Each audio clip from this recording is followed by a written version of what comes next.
Salud amigos, donde quiera que se encuentren de ese lado del receptor. Seguimos en la cumbre de los no alineados, en la isla de Margarita, y por supuesto, invitados especialísimos, los hermanos de la Patria Grande. Y hoy tenemos un amigo entrañable de este programa, y lo digo por numerosos motivos y pruebas que no vienen al caso, y al que todos conocemos porque es frecuente figura en nuestro dossier, el compañero Evo Morales. Bienvenido, señor presidente. Muchas gracias, Walter, por esta invitación. Muy contento nuevamente conversar, como siempre, temas importantes, no solamente para la Patria Grande, sino para los pueblos del mundo. Yo me disculpo con usted de andar con mi ropa de corresponsal de guerra, porque ya estoy con un pie en el avión. Y quisiera que usted nos hiciera un análisis desde su punto de vista, que para nosotros es muy importante, de cómo se ha desarrollado esta conferencia y qué frutos se esperan de ella. Primero, saludar el liderazgo de Irán como presidencia pro tempore de nuestros países no alineados. No alineados, entiendo así, al imperio, a la dominación externa. Y segundo, la nueva responsabilidad del hermano Maduro, bajo la revolución bolivariana de los pueblos de Venezuela, junto a un equipo de trabajo para poder seguir liderando este movimiento, pero con el objetivo que garantice la esperanza a las futuras generaciones. El mejor momento para realizar en Venezuela, el mejor momento de sacar, decir no a las nuevas agresiones económicas, políticas, militaristas, legales, supuestamente legales, que vienen a derrotar o intentar derrotar a los presidentes de gobiernos antiimperialistas. Por eso siento es el mejor momento para decir, aquí estamos los pueblos, los países no alineados, para seguir luchando junto a nuestros pueblos, los movimientos sociales, como algunos países, especialmente Bolivia, acompañando siempre los procesos de la liberación de nuestros pueblos. Bueno, hablar de Evo Morales es hablar de lucha, ¿no? Es sinónimo. Pero mi punto de vista, la Patria Grande, latinoamericana y caribeña, está reverdeciendo, pese a todos los esfuerzos que han hecho por ir llevando de la mano hacia un potencial fracaso todos los gobiernos progresistas que había de pronto en el área, y parece que uno por uno hubieran ido cambiando estos escenarios. ¿Cómo lo ve usted? Claro, yo vengo de la lucha sindical, de las luchas y marchas, pero algo de experiencia que tengo, cuando era opositor como antiimperialista, anticapitalista, antineoliberal y antineocolonial también, junto a nuestros compañeros de base, a los distintos sectores sociales, pues marchamos, luchamos, y esa marcha no ha sido en vano. La mejor escuela para entender la situación política y económica, financiera, son nuestras reuniones. No es así como algunos dirigentes políticos de izquierda dicen, yo vengo de la escuela del comunismo, del antiimperialismo. Nuestra escuela son las luchas sociales. Siento que en América Latina, en Sudamérica en especial, hay una agresión permanente de Estados Unidos, pero una agresión con con diferentes propuestas, de diferentes agresiones. Yo sigo convencido, espero no equivocarme, ahora nuestras Fuerzas Armadas son más nacionalistas, si no son antiimperialistas en algunos países, habrá en algunos países Fuerzas Armadas conservadores, hasta piensan, creo, en algún país sudamericano, tener esa mentalidad invasionista, expansionista. Hasta siento y tengo información, aunque no verificada, que tienen cursos con Israel, por ejemplo. Y no quiero entender que algunos países pueden ser como Israel, latinoamericano o sudamericano. Pero al margen de esa debilidad que tienen nuestras Fuerzas Armadas, las Fuerzas Armadas ya no entran a ese golpe militar. en Bolivia, en Venezuela. Y repito nuevamente, algunos países que no son antiimperialistas, anticapitalistas, porque son nacionalistas. Nacionalismo también es un principio de sentar soberanía y dignidad de nuestros pueblos. Y como no hay golpe militar, hay golpe congresal o golpe judicial. Son las llamadas golpes suaves. Y lo más importante, Walter, esos golpes suaves, golpe judicial o golpe congresal, ya no es para expresidentes de derecha, no es para presidentes procapitalistas o proimperialistas, sino es para presidentes o expresidentes de izquierda, que eran de la patria grande. Y es otro mecanismo, otro método del imperio de cómo agredir a esos presidentes. Y ahí acompañan algunos medios de comunicación como CNN, tantas mentiras, tantas calumnias. En Bolivia un periodista, durante la campaña por el referéndum para modificar la Constitución y permitirnos una nueva reelección de Evo, todo montado, todo engañaron al pueblo. Una total mentira, un engaño al pueblo, con periodistas de CNN. Sin embargo, ahora que todo se aclaró, todo se sabía la verdad sobre esas mentiras, pues escapa ni contribuye a una investigación sobre el trata y tráfico de niños y niñas. Imagínense, entonces, otra forma de conspiración a los procesos de liberación democrática, de revolución democrática, hasta cultural. Pero estos hechos, yo digo, no desmoraliza, no desorienta, más bien se fortalece. Imagínense, si algunos democráticamente, algunos mediante con golpes, congresos, son presidentes, ¿qué imagen tiene? ¿Cuál es su popularidad en sus países? A mí me sorprende eso, que presidentes que estamos con nuestros pueblos, en el caso mío, ya va a cumplir casi 11 años de presidente, sigue nuestro apoyo con más del 50%, más del 60%, más del 70%, algunas encuestas. Eso a mí sorprende y por eso, en mi experiencia, que es tan importante siempre estar al lado del pueblo sin abandonar los principios de lucha que nos dejaron nuestros antepasados. Esta lucha antiimperialista antes se llamaba una lucha anticolonialista, antes de la fundación de las repúblicas en nuestro continente. Nuestros abuelos nos dejaron los principios y valores a la cabeza de Simón Bolívar, mucho más antes los hermanos indígenas, Tupac Amaru, Tupac Katari, tantos líderes se levantaron, ¿no? Indígenas, mestizos o criollos, por la liberación de sus pueblos. Por eso es realmente este movimiento, esta cumbre de los no alineados, es para hacer estas reflexiones profundas para el bien de las futuras generaciones. ¿Alguna medida concreta? Suscribo plenamente lo que usted acaba de decir, no porque tenga autoridad para hacerlo, sino porque como ciudadano de la patria grande me siento plenamente identificado con su argumentación. Y es la que tantas veces hemos esperado y parecía que no se iba a dar en el lapso de nuestras vidas y la estamos viviendo, ¿no? Ahora, ¿qué parece jugar ahora, por ejemplo, un tema que antes y ahora para los que se dejan también nos hizo ver todo en blanco y negro, con la banca internacional trabajando en nuestros países? ¿Cómo se ven esos temas? Y los viejos préstamos y todo aquello. Es la agresión económica, ¿no? Parece que decidieron cambiar el teatro de operaciones, ¿no?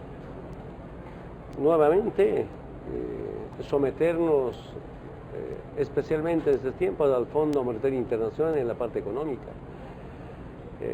Los fondos buitres, por ejemplo, los condicionamientos para cierta ayuda económica o créditos bajo condicionamientos de privatización, de subasta de nuestros recursos, que es la pérdida de nuestro patrimonio en cada país. Yo puedo hablar más de nuestra experiencia. No solamente a veces es importante ganar las elecciones democráticamente, con principios y valores, sino acompañar a una liberación política, una liberación económica. A eso quería ir porque el ejemplo que usted ha sentado y la gente que le sigue es muy emblemático, ¿no? Digamos, ¿cómo logró eso? Bolivia, después de tantos años de saqueo, de más de 300, 400, esa madre tierra siga brindándonos recursos naturales, hasta recursos naturales a flor de tierra. A mí me sorprende. Algunos recursos naturales robados hasta bajo el asalto, bajo la invasión, como Chile, el cobre, el salar de Atacama, que eran de los bolivianos. Pero que durante tanto tiempo estos recursos naturales estaban en manos de las transnacionales. Permanentemente hemos pedido a los gobiernos como dirigente sindical junto a nuestra central obrera boliviana. La respuesta era, si se nacionaliza, no va a haber inversión. Y solo te comento, el 2005, antes de nuestra revolución, la inversión en hidrocarburos eran 240 millones de dólares. Con la supuesta llamada capitalización, ¿qué capitalización? ¿Era descapitalización o la privatización? Pero para este año, ¿cuánto hemos programado de inversión para hidrocarburos? 2.400 millones de dólares. De 240 a más de 2.400 millones de dólares de inversión. Caramba. Hermano Martínez, el 2005, ¿cuánto es la inversión en toda Bolivia? Apenas 600 millones de dólares. De los 600 millones de dólares, el 70% eran créditos internacionales, el 30% de Estado. Para este año, inversión pública, ¿cuánto programamos? Más de 8.000 millones de dólares. A mí mismo me sorprende, yo no soy economista, no soy experto. Pero qué tan importante ha sido recuperar nuestros recursos naturales. Ha cambiado totalmente la situación económica. El PIB 2005, usted sabe que yo asumí la responsabilidad como presidente el 22 de enero del 2006. El 2005 el PIB, 9.000 millones de dólares.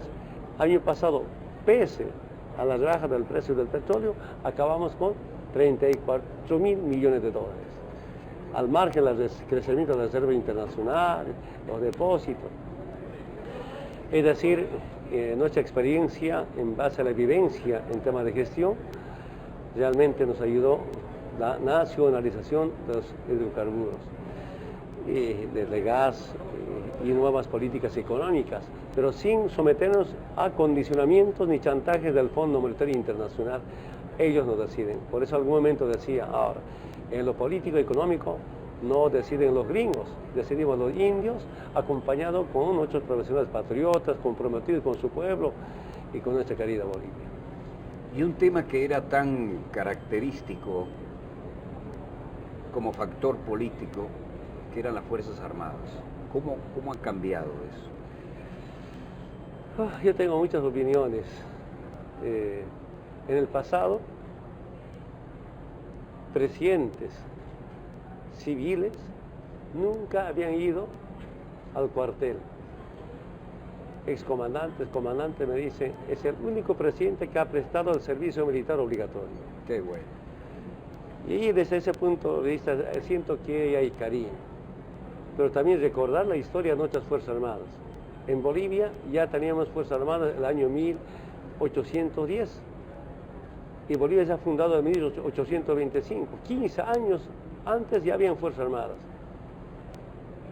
En mi opinión, en mi evaluación, un grupo de patriotas se sumaron a la lucha del movimiento indígena que resistía la invasión europea. Y las Fuerzas Armadas nació el 1810 con 3 armas, infantería, caballería y artillería. Ya se organizaron en republiquetas para resistir y derrotar, ¿no?, a esta invasión europea. Segundo, yo respeto la institucionalidad, pero también recordando cómo las Fuerzas Armadas nacieron anticolonialistas y cómo podían abandonar sus principios de sus antepasados. Claro, hay una doctrina imperial, una doctrina mediante el Comando Sur, que los enemigos de las Fuerzas Armadas son los movimientos sociales. El enemigo interno de las Fuerzas Armadas de nuestros países, en Bolivia en especial, es el movimiento indígena. Es adoctrinado. Para eso era la escuela del Comando Sur. Pero debatiendo, que felizmente las Fuerzas Armadas también son nacionalistas. Aquí la valga oportunidad, que a veces solamente hablamos del golpe de Estado de García Meza, de Natuchuch, tantos golpes de Estado, de la dictadura de Banzer. Sin embargo, en la década del 30, el primer militar que nacionalizó los hidrocarburos. Década del 40, otro militar. Es el primer civil presidente que nacionaliza por tercera vez a los hidrocarburos, pero acompañado con otras Fuerzas Armadas. El día... Hay un cambio doctrinal y de conducta, ¿no? Yo siento que hay, porque acompaña estas políticas más nacionalistas. ¿De dónde nace el nacionalismo? Después de la Guerra del Chaco, 1932 a 35, se dieron cuenta que esa guerra era de las transnacionales y no de bolivianos ni de paraguayos. Y ahí viene la razón de patria, la DEPA, que nacionalista e izquierdismo. Un expresidente, Germán Busquets, dijo: yo no he llegado a la presidencia para servir a los capitalistas. Otro expresidente, Gualberto Villarroel, dijo: yo soy amigo de los ricos, pero más amigo de los pobres. Son los expresidentes de las Fuerzas Armadas quienes convocaron al Congreso Indigenal para organizar el movimiento indígena. Son los que sacaron decretos supremos sobre seguridad social, y a veces nos olvidamos. Yo siempre recuerdo, y cuando recordamos el pasado de nuestras Fuerzas Armadas, antes de la fundación, durante la República, yo siento que las Fuerzas Armadas, si no son nacionalistas, si no son antiimperialistas, nacionalistas. La ventaja, y sobre eso, un trabajo respecto a la institucionalidad para que las Fuerzas Armadas sean del pueblo y no del imperio. La otra diferencia. Ahora, usted sabe que este año hemos inaugurado el Comando Militar Antiimperialista, una escuela de comando antiimperialista. Eso es notable. ¿Puede elaborar un poco para que la audiencia entienda este cambio doctrinario y además con una emblemática denominación, ¿no? ¿Sabe por qué las Fuerzas Armadas apoyan esta clase de políticas? No por disciplina, yo diría, sino por principio. Nunca disciplina. Entiendo perfectamente que todas las Fuerzas Armadas, o policía uniformada, instituciones uniformadas, pues son parte de la disciplina. Cuando yo llegué a la presidencia, ni a la policía ni a las Fuerzas Armadas la gente quería. Cuando había uniformados los niños en la Ciudad Alto, decían cucú y lloraba, de miedo. Semejante matanza, tantos muertos, lloraba.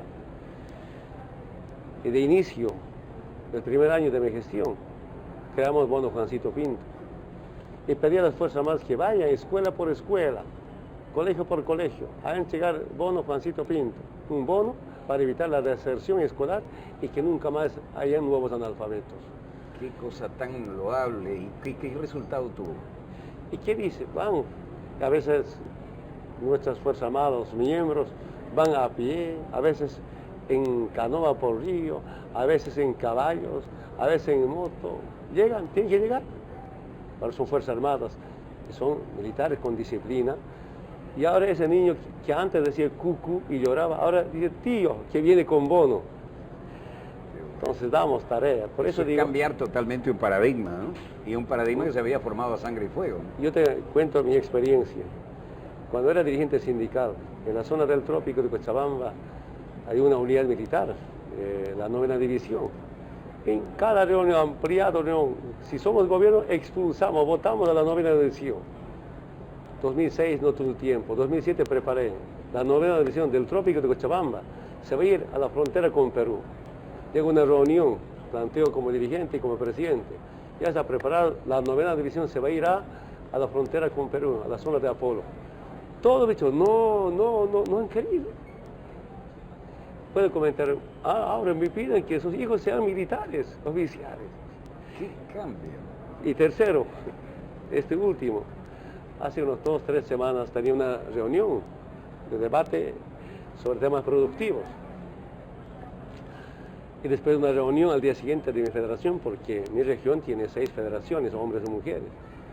Yo planteo, ¿no?, que ya tenemos en la zona del trópico, que es una región, una macroregión de desarrollo, así como hay en toda Bolivia, tenemos en la zona del Chaco boliviano, estamos en Riberalta, en Montero, Uyuni, por ejemplo, como tema de Salar, son regiones, macroregiones de desarrollo.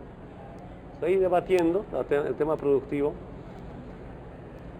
y planteo, ¿no?, ya tenemos universidades públicas, una sucursal, ¿no?, descentralizada por la San Simón de Cochabamba, con autonomía. Tenemos una universidad indígena sin autonomía, depende del gobierno nacional, algún instituto tecnológico. Está bien, tengamos públicos.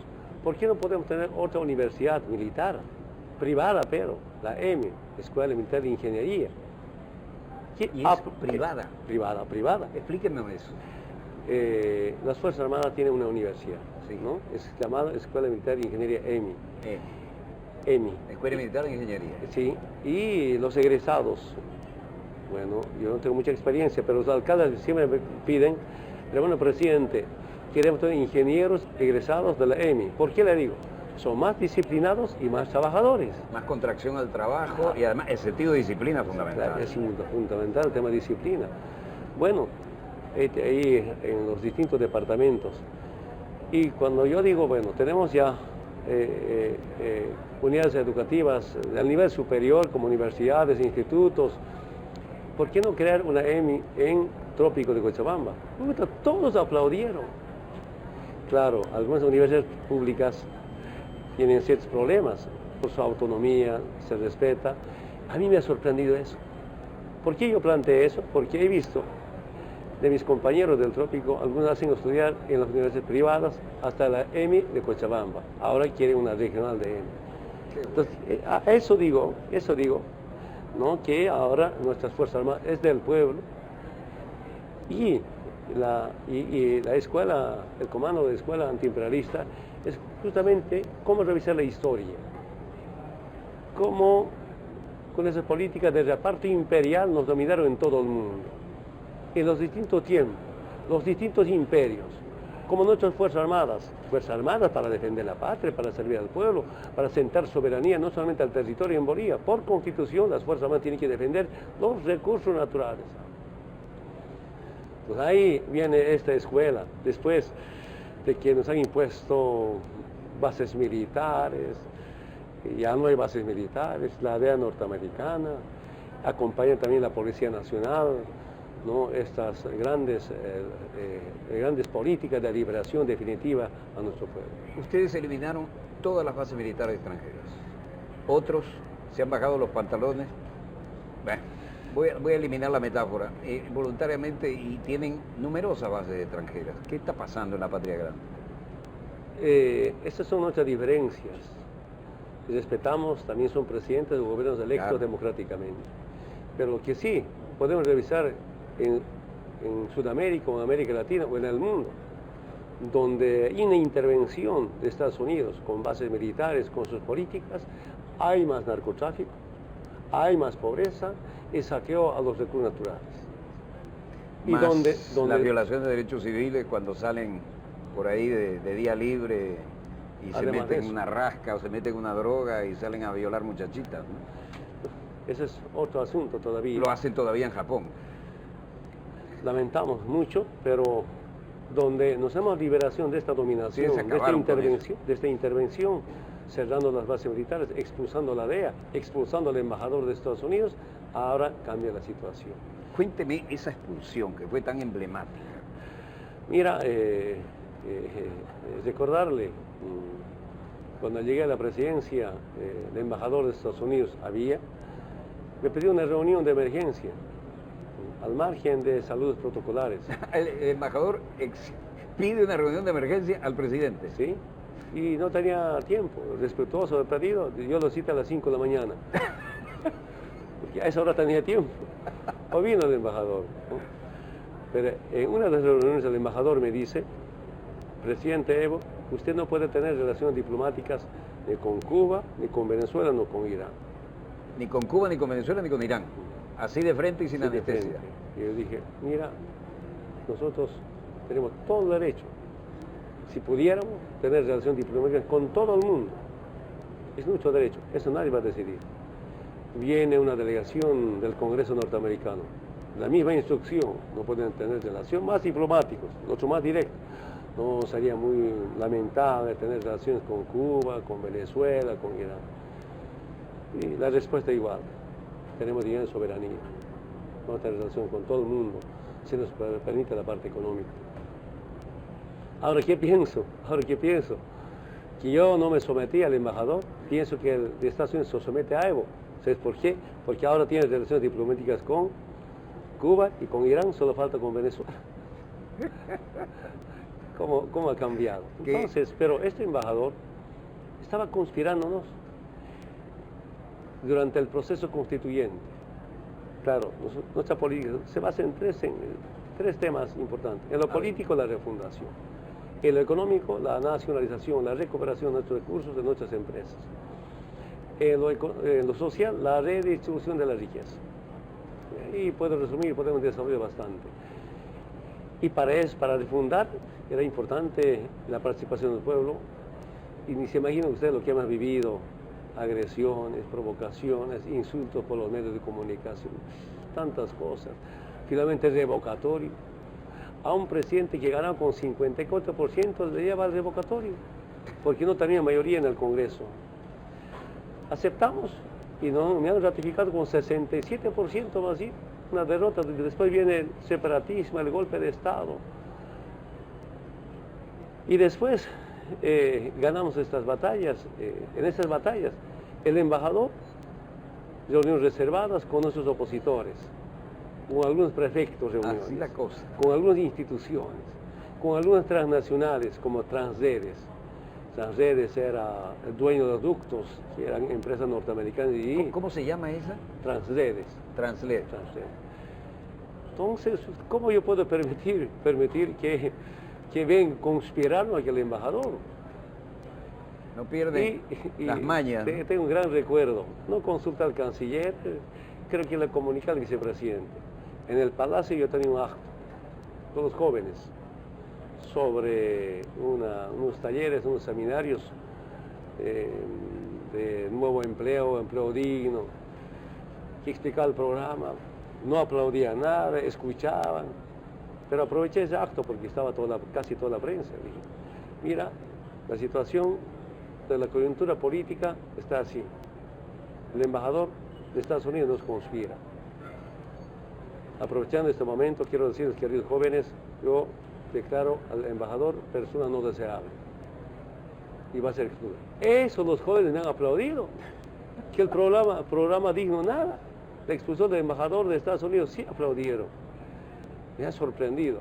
Y como siempre, usted sabe que yo bajo bastante, acaba el acto. Nos sorprendió gratamente a todos. Primero, por los pantalones que tuvo, y segundo, por la reacción, que indica que ya había una base y un cambio conceptual histórico, ¿no? Y acaba el acto, agarré el carro para irme hacia otro departamento con tema de gestión, trabajo.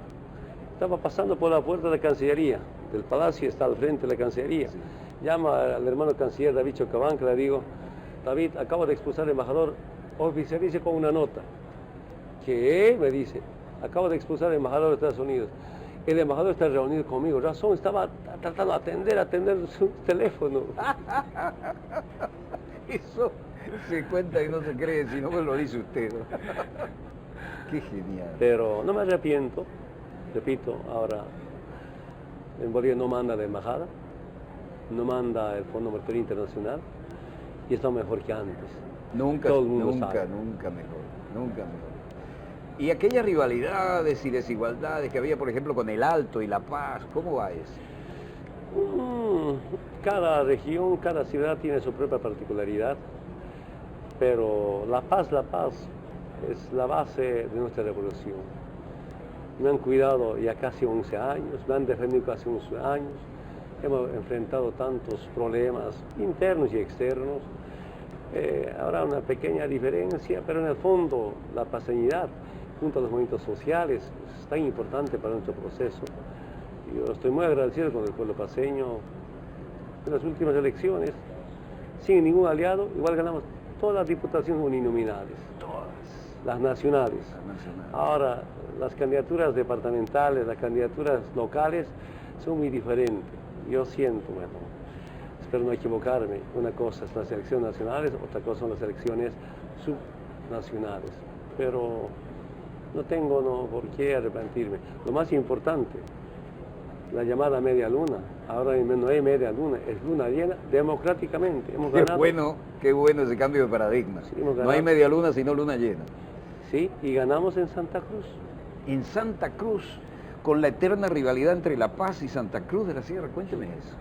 A mí me sorprenden estos resultados y solo mi experiencia, decir qué tan importante ha sido pensar en la patria, no en la plata para uno mismo, no ostentar el poder político ni económico, sino si hay que pensar en el poder económico del pueblo, el poder político del pueblo.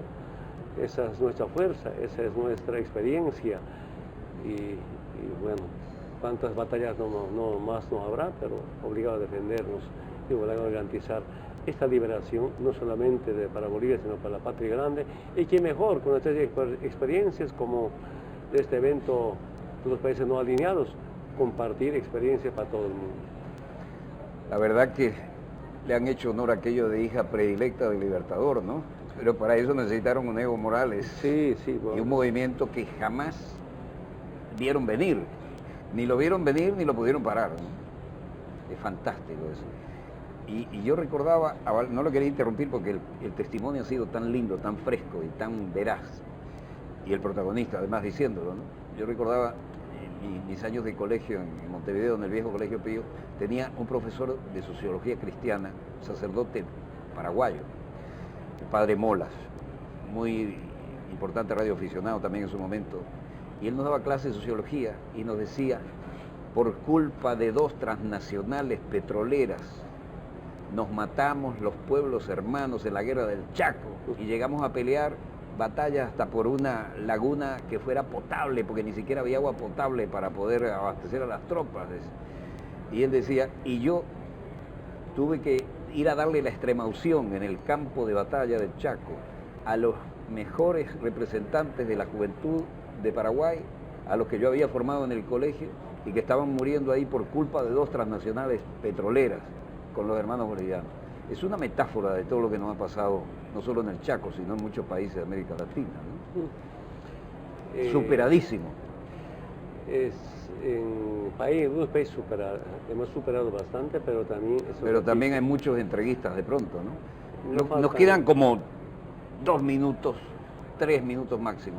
¿Qué está pasando con este contraataque, esta cosa extraña de gobierno de facto contra aquellos que fueron los países progresistas? Estados Unidos quiere retomar a América Latina, pero no con programas ni con políticas, sino con agresión económica, política, militar, a diferencia de la presencia de otros continentes. China, hasta yo diría en algunos países de Europa, Rusia. Nosotros tenemos buenas relaciones con el tema India, por ejemplo, el tema de salud. Y siento que hay una bronca de Estados Unidos, de Obama en particular, frente a la presencia de otros países en América Latina. Qué bueno sería Estados Unidos tenga su programa. Mire, ¿qué nos hicieron a nosotros? Nos quitaron ATPDA, pero sin ATPDA estaba mejor que antes. En comercio, hasta Estados Unidos. Nos quitaron los recursos que apoyaba, estaba Brasil, estaba Venezuela en ese momento, Argentina en especial, con Kirchner, con Lula, hemos enfrentado. Pensarán que Bolivia se va a morir sin ATPDA, sin otros recursos, ¿no? Estamos mejor sin ellos. Yo siento que hay una bronca, y la bronca ahora es atacar a los presidentes, a los gobiernos. Resumo, pero la mentira no dura. Mis abuelos me enseñaron diciendo que la mentira tiene patas cortas, como que se cae, eso es mentira. Las 3 recomendaciones básicas de los patriarcas, ¿cuáles eran? No mentir, Amasuba, Amayuya, Majeya. No mentir, no robar, ni ser flojo. No mentir, no robar. Ni ser flojo. ¿Y ser? Bueno, todo lo contrario a los 3. Todo lo contrario. La trilogía, que es la ley cósmica. Tan sencillo. Así es. Y tan infundamental, ¿no? Ha sido un placer. Se nos fue el tiempo literalmente volando, valga el lugar común. Y quiero decirle que siempre está a su orden, que nos sentimos orgullosísimos de tener un hermano en la patria grande que hace lo que usted hace, y nuestro fraterno abrazo al pueblo boliviano. No, donde, como dijo un prohombre, que no voy a mencionar, dice, Walter Siqueira fue una dama, más bien, y ustedes saben quién es. Dice, Walter Siqueira Bolivia, porque en uno de esos golpes tuvimos por matarlo y nos sigue queriendo. Sí, esa es la vida. Muchas Un gracias, hermano gustazo. Walter. Sigue con esas grandes reflexiones, orientaciones para las nuevas generaciones, que de acá a poco tiempo, grandes son que tenemos que el pueblo, el mundo entero estén liberados. Muchas gracias. Un honor tenerlo acá, presidente. Donde quiera que se encuentren, de ese lado del receptor, muchas gracias por habernos permitido estar allí con ustedes. Otra entrevista que ha sido un acontecimiento en pleno desarrollo y muchas cosas para aprender, digerir, asimilar e imitar. Les habló Walter Martínez, productor y conductor de Dossier. Disponga usted de las cámaras, señor director.